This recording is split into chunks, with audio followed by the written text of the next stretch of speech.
Bien, hermanos, vamos a iniciar. Dios los bendiga. Me da gusto saludarlos. Qué bueno que ya estamos conectados. Vamos a grabar este estudio, esta lección, para poder compartirlo a aquellos hermanos que no se pudieron conectar. Pero vamos a estar muy atentos. Miren, ya estamos en la recta final de este grupo familiar. Y quizá, bueno, algunos hermanos se van a empezar a agregar o hoy nos están acompañando por primera vez, pero bueno, no se preocupen, vamos a darle continuidad de otra manera, pero este grupo ya tiene el tiempo, hermanos, que se prevé, ¿verdad? Para compartir todas las lecciones y estamos por cerrar ya el ciclo, pero hoy quiero compartirles algo muy importante. Hemos ya hablado mucho acerca de Dios, del amor, de la paz, de la fe, pero hoy quiero compartirles, quiero ir un poquito una página más a fondo de la palabra y quiero que estemos muy atentos y quiero que revisemos cada verso que vamos a analizar y juntos vamos a aprender algunas cosas. Bien, Dios los bendiga, vamos a iniciar.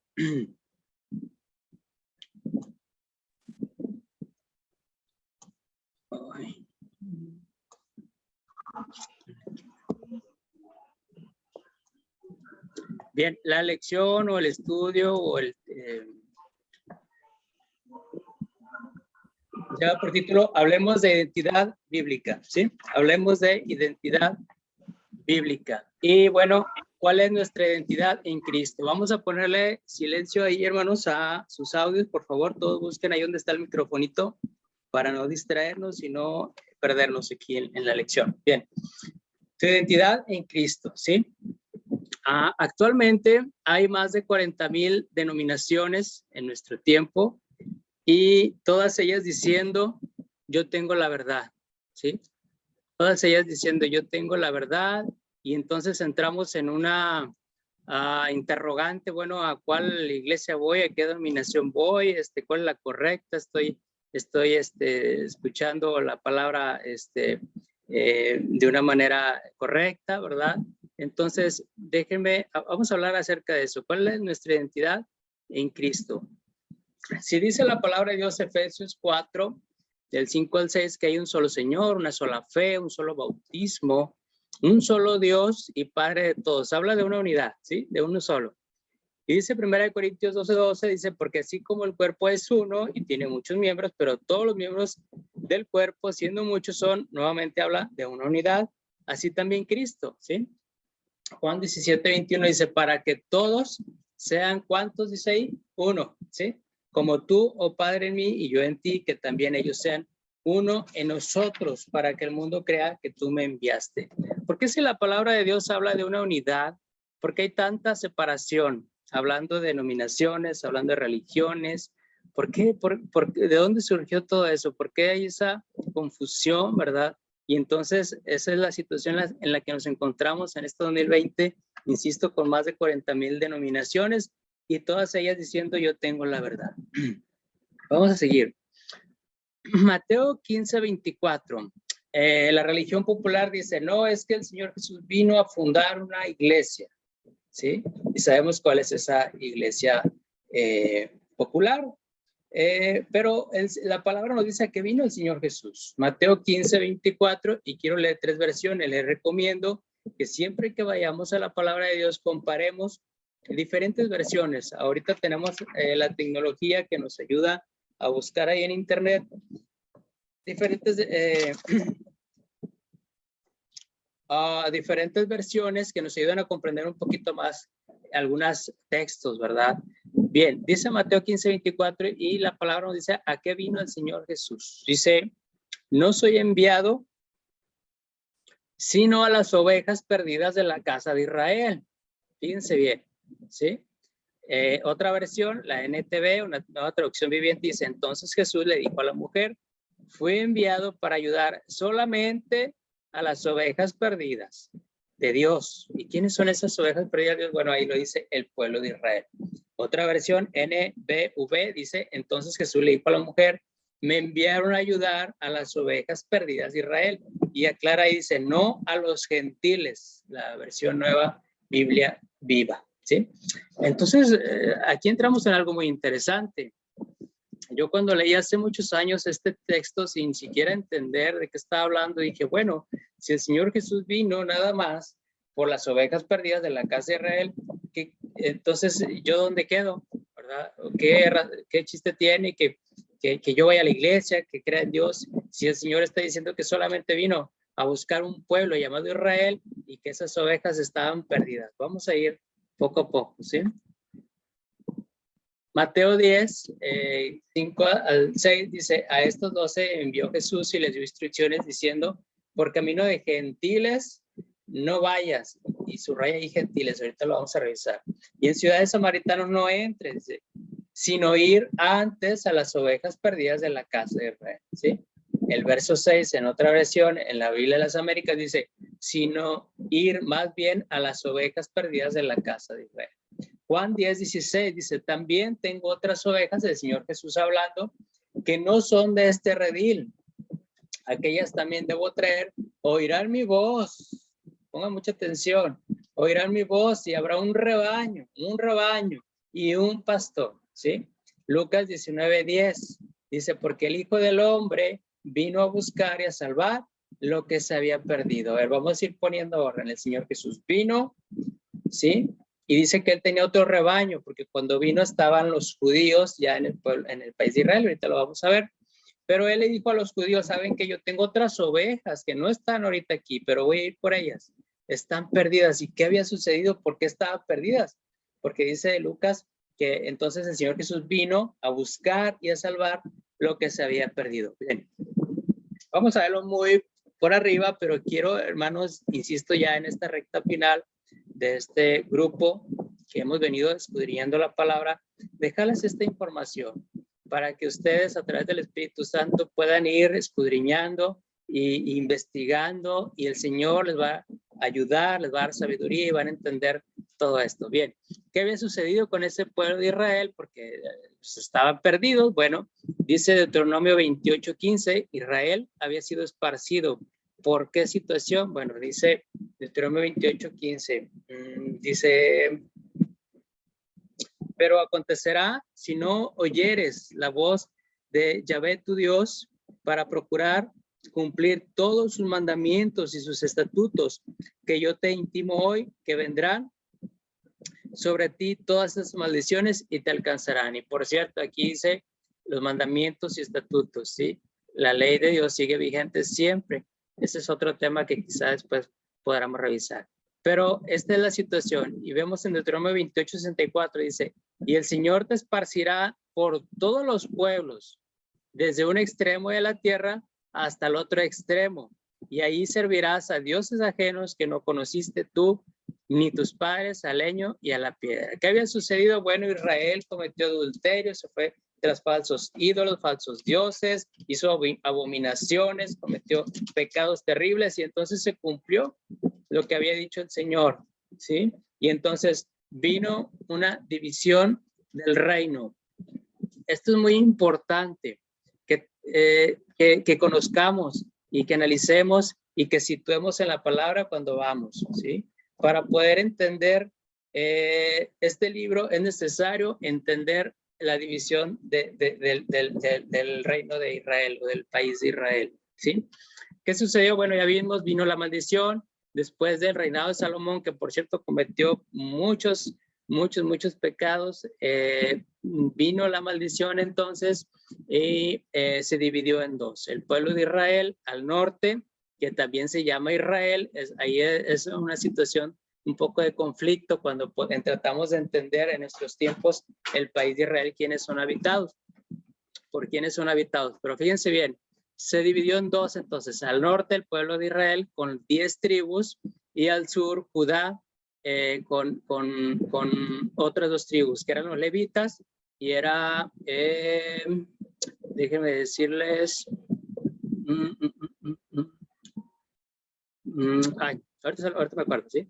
Entonces fueron al reino del sur fue Judá. Si alguien lo recuerda, de algunos hermanos que ya hemos visto este tema, pueden comentar. Por cierto, pueden hacer preguntas, ¿eh? Benjamín, ¿sí? La tribu de Benjamín y la tribu de Judá. Y los levitas, que a ellos no se les había asignado región porque ellos estaban destinados a compartir, a predicar la Torá o la palabra de Dios, ¿sí? Eso fue lo que sucedió. Se dividió el reino a causa de la maldición por el pecado. Lo que vemos arriba, fueron llamados Israel, eran 10 tribus, fueron esparcidos a todos los pueblos, a todos los reinos alrededor del mundo, como había dicho la profecía, y entonces, ¿saben qué? Ellos ya nunca regresaron. El pueblo de Judá, años después, también vino Babilonia, quizá muchos conocemos la historia, y entonces ellos también fueron esparcidos, fueron llevados a Babilonia, pero ellos tiempo después se cumplió también la profecía y pudieron regresar. Y actualmente los judíos de la tribu de Judá son los que habitan el pueblo de Israel, el país de Israel. Sí, es muy importante que tengamos esta separación en nuestra mente cuando vamos a la palabra, para no confundirnos. Bien, entonces el Señor Jesús habla de unas ovejas. ¿Quiénes son esas ovejas? ¿Sí? Bien, el profeta Ezequiel nos dice en el capítulo 34, verso 12, dice, como reconoce su rebaño el pastor, el día que está en medio de sus ovejas esparcidas, ¿sí? Así reconoceré mis ovejas y las libraré de todos los lugares en que fueron esparcidas, ¿sí? El día del nublado y de la oscuridad. Y dice en el capítulo 50, verso 6, ovejas perdidas fueron mi pueblo. Sus pastores las hicieron errar por los montes, las descarriaron, anduvieron de monte en collado y se olvidaron de sus rediles, perdieron su identidad.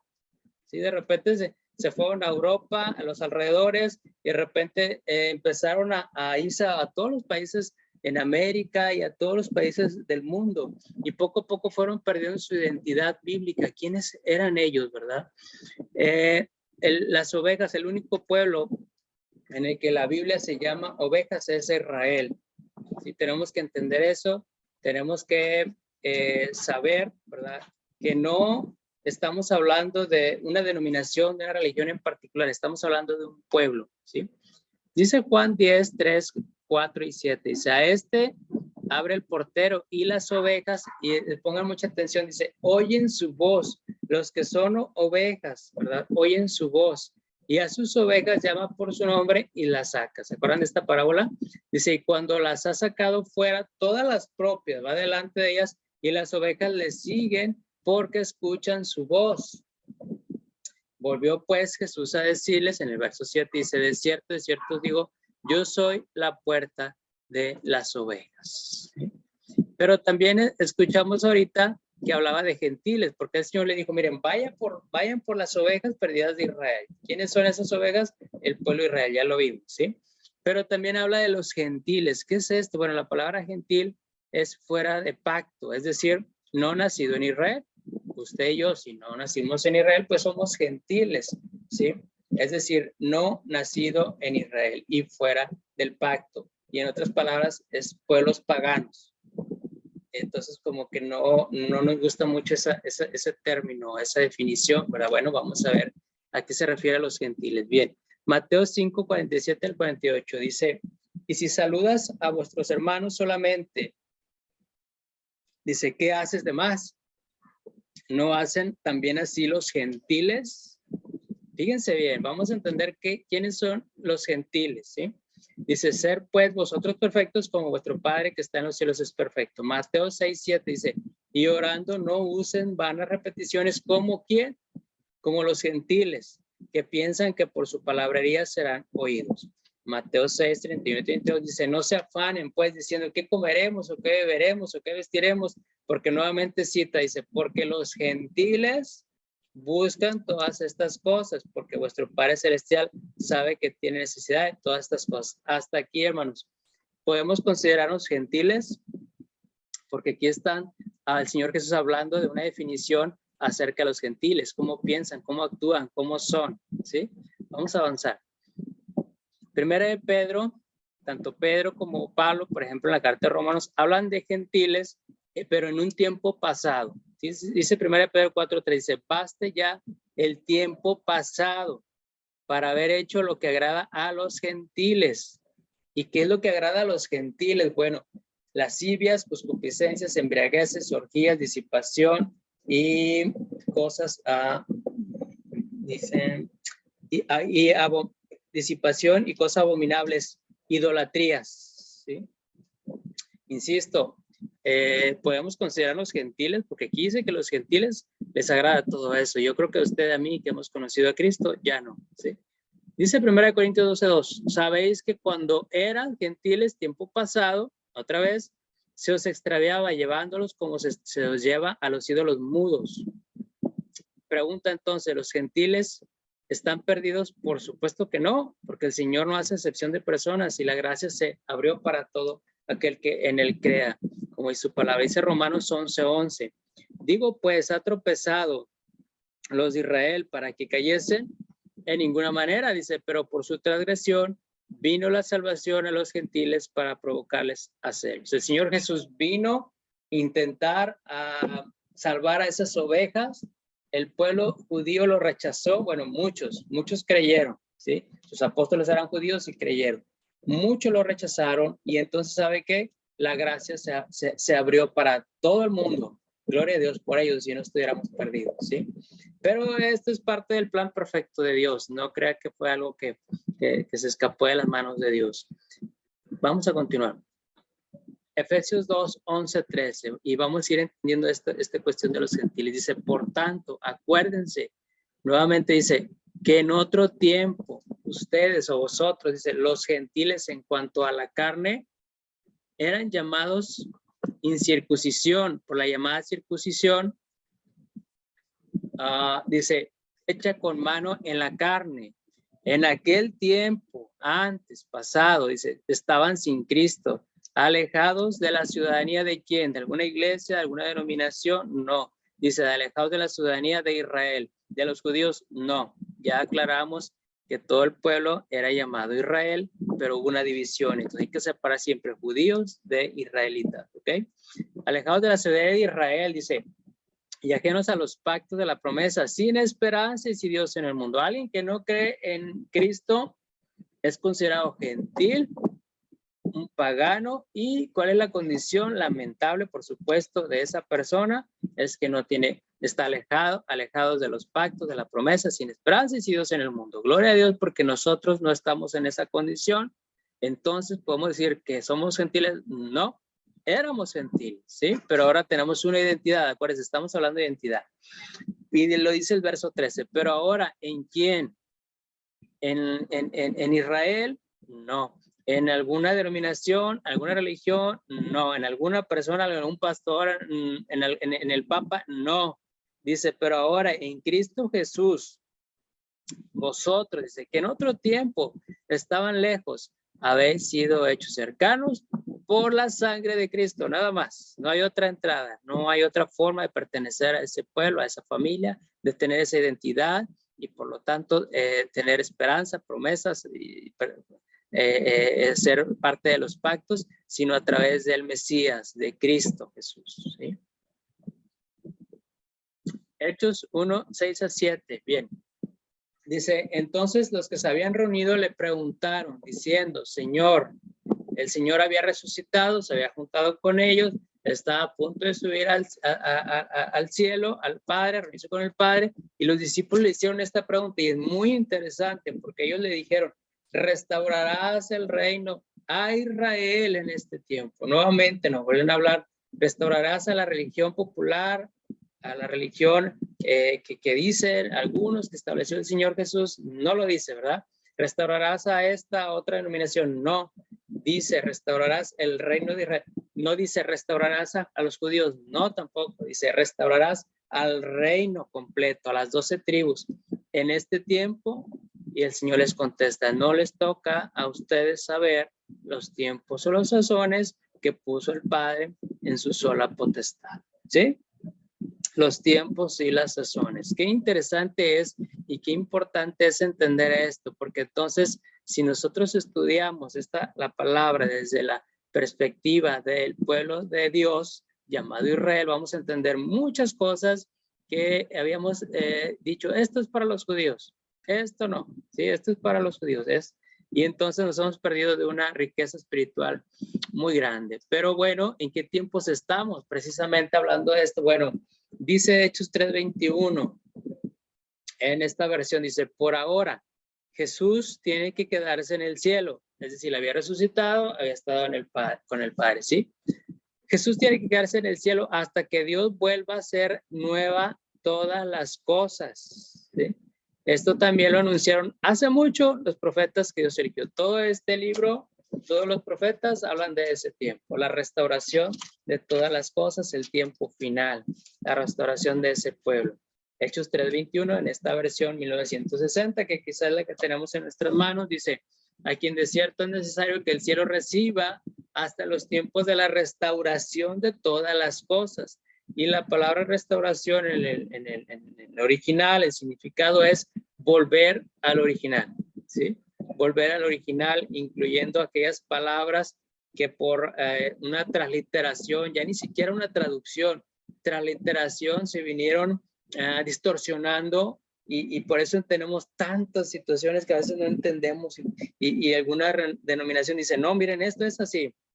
Y otra dice, no, esto yo lo interpreto así, porque fueron sacados de contexto, porque fueron mal traducidos, porque fueron transliterados esas palabras claves y ahora tenemos un desorden completo. Hechos 1:8, el Señor Jesús en ese mismo contexto, ya acuérdense, iba a subir al cielo y les dice, miren, no se muevan de Jerusalén, ¿sí?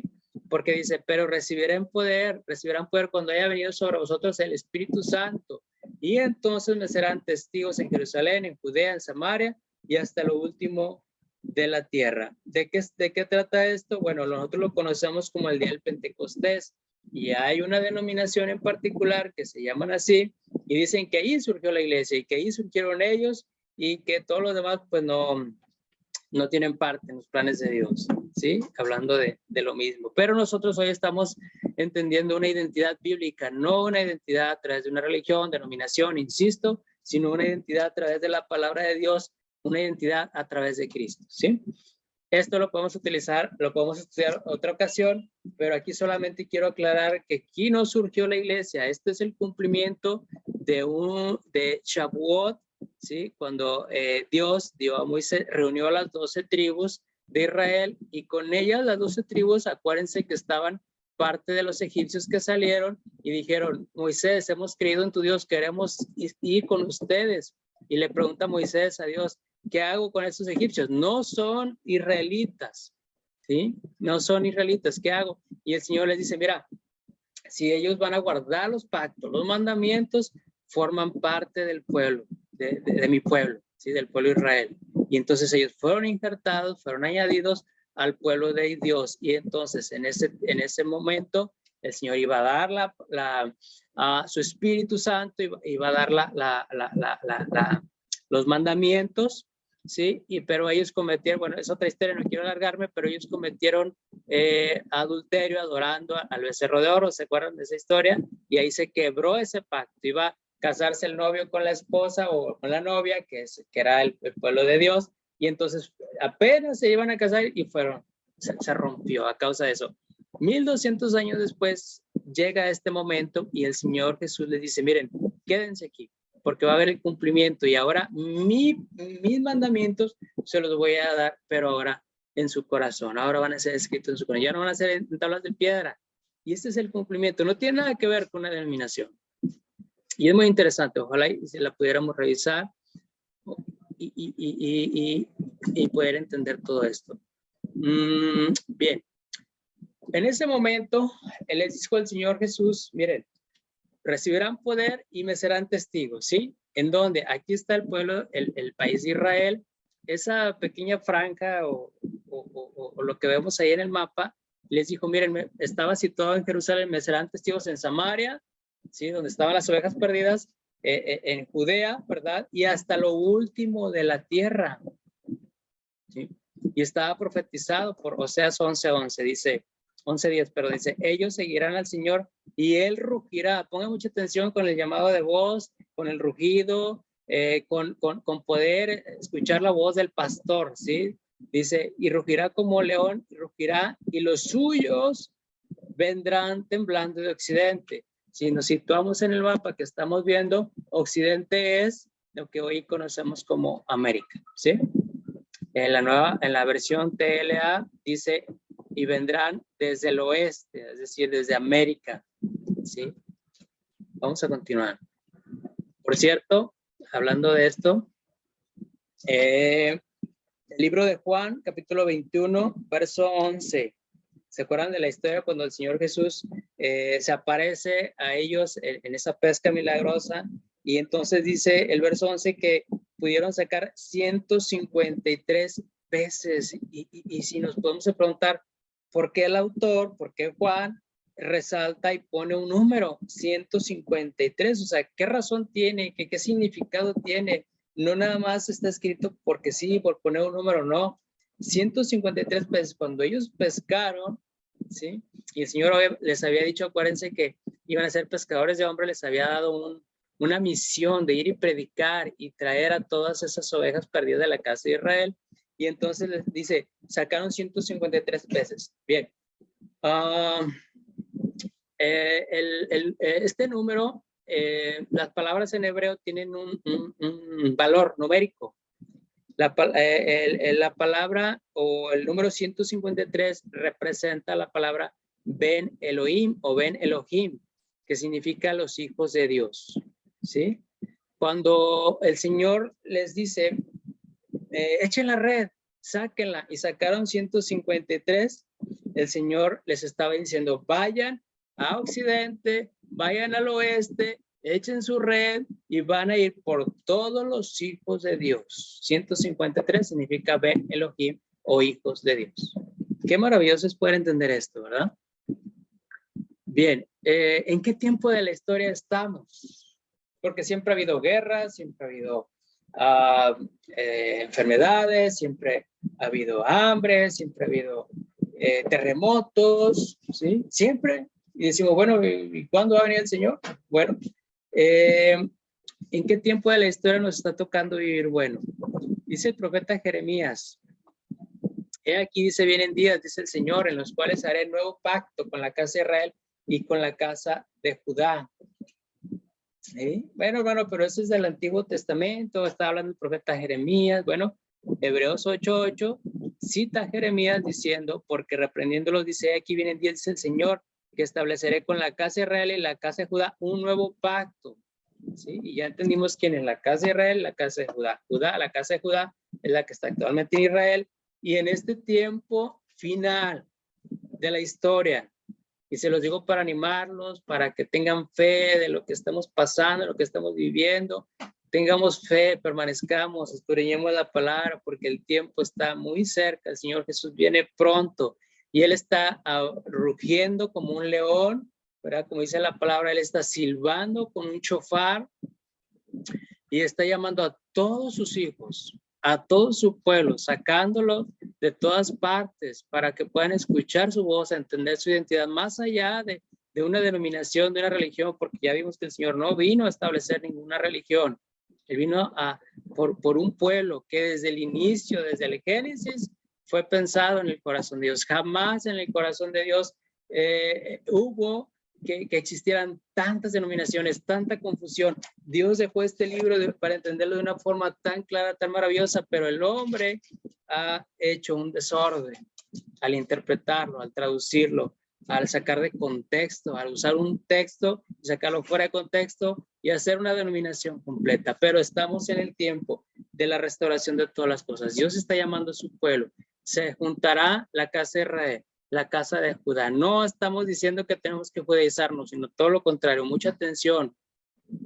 Los judíos en este tiempo no creen en el Mesías, en Jesús. Los judíos tienen rituales, tienen mandamientos que han añadido si el Señor vino a predicar en contra de eso. No le estoy diciendo eso. Tengan mucho cuidado con eso, ¿sí? Estamos hablando de entender nuestra identidad como pueblo de Dios, ¿sí? Y entonces cerrar este libro y volverlo a abrir. Y créame, vamos a entender muchas cosas que antes no entendíamos, y todas las denominaciones realmente pues no sé qué sustento van a tener cuando entendamos todo esto. Cristo entonces nos da una identidad como pueblo de Dios.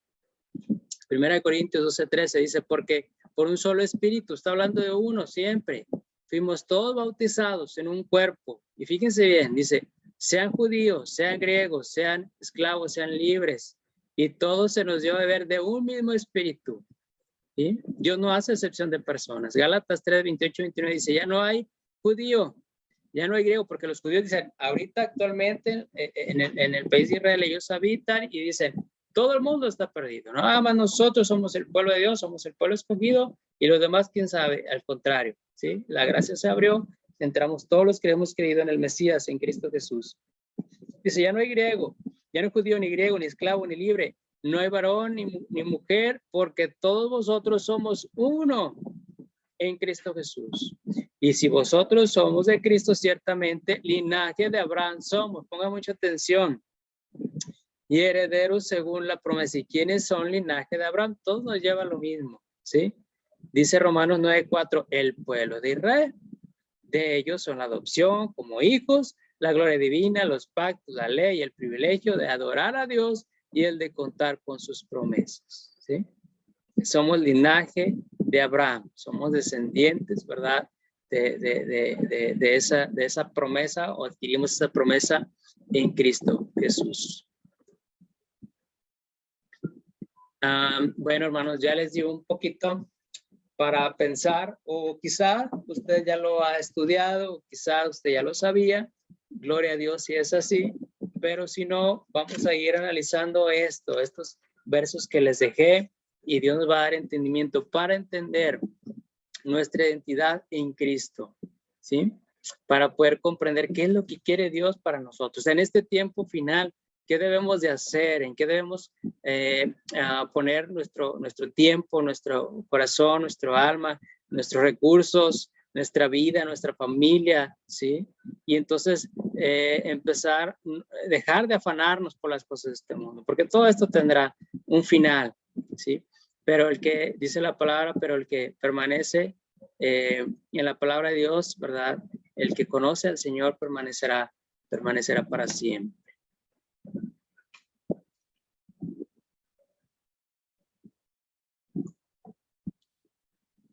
Que Dios los bendiga, hermanos. Voy a dejar de grabar.